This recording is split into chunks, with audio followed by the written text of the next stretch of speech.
So far, the Samajwadi Party is leading quite substantially in Uttar Pradesh. In Vadodara, the BJP is leading by 1 lakh votes. Now, remember, of course, that Modi's victory margin was 5.7 lakhs. That's what the BJP is trying to defend. In case you've just tuned into our broadcast this morning, here are the two main takeaways from the trends we've seen so far. The Modi wave doesn't seem quite as emphatic in the bi-poll results or the bi-poll trends as it was in the Lok Sabha elections in May. The Samajwadi Party is leading in 6 of the 11 seats, Mainpuri being one of them, where Mulayam's grandnephew Tej Pratap Singh is leading the big battle of prestige. That's what the SP chief has called it. The Congress is leading in 2 of the 9 seats in Gujarat. In Rajasthan, the Congress is leading in 3 of the 4 seats, and that is interesting because these were seats held by the BJP. The point to be noted is that Rahul Gandhi did not campaign in any of the seats in this round of by-polls. So you'll have political needling happening both ways.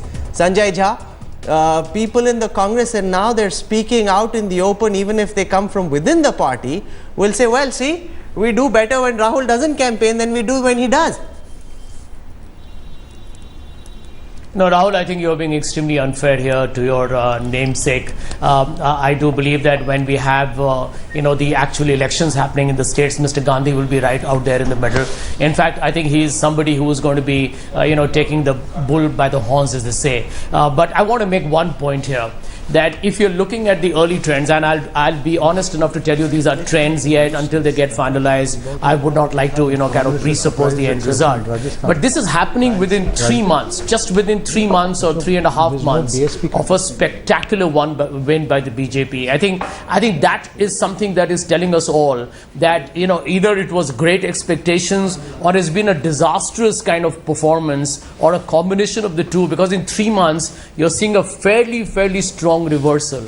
And the second point is, I think in Uttar Pradesh, what you can see, remember the BSP has not fought the elections. And I think just like one saw in Bihar, one can also see here that the BJP was a huge beneficiary of a very splintered campaign in UP by several political parties. So on a larger base, on a very dispassionate level, I would like to see here that, maybe a consolidation of political forces is something that should not be ruled out even in a state like Uttar Pradesh. Okay, I need to slip into a quick break.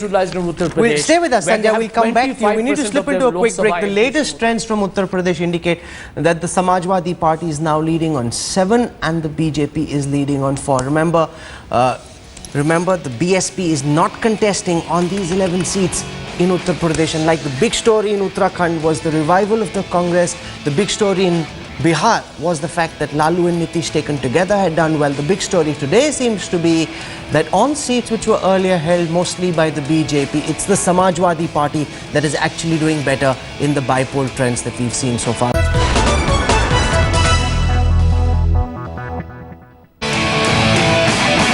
Welcome back. You're watching the big bi-poll test for Prime Minister Modi. We've got word coming in from Vadodara that the BJP has issued a statement cancelling the victory rally. The Gujarat BJP has issued a statement saying that no matter what happens in the results, and so far we know that Vadodara candidate Ranjan Bhatt is winning by about 1 lakh of votes in the votes that have been counted so far. The rally has been cancelled in view of flood-affected people of Jammu and Kashmir. I want to go across to Gaurav Sawant, who will give us the latest of the 8 seats for which we have trends so far. The BJP leading currently on 7, the Congress on 1, but they still want to be very low-key about this victory. Gaurav?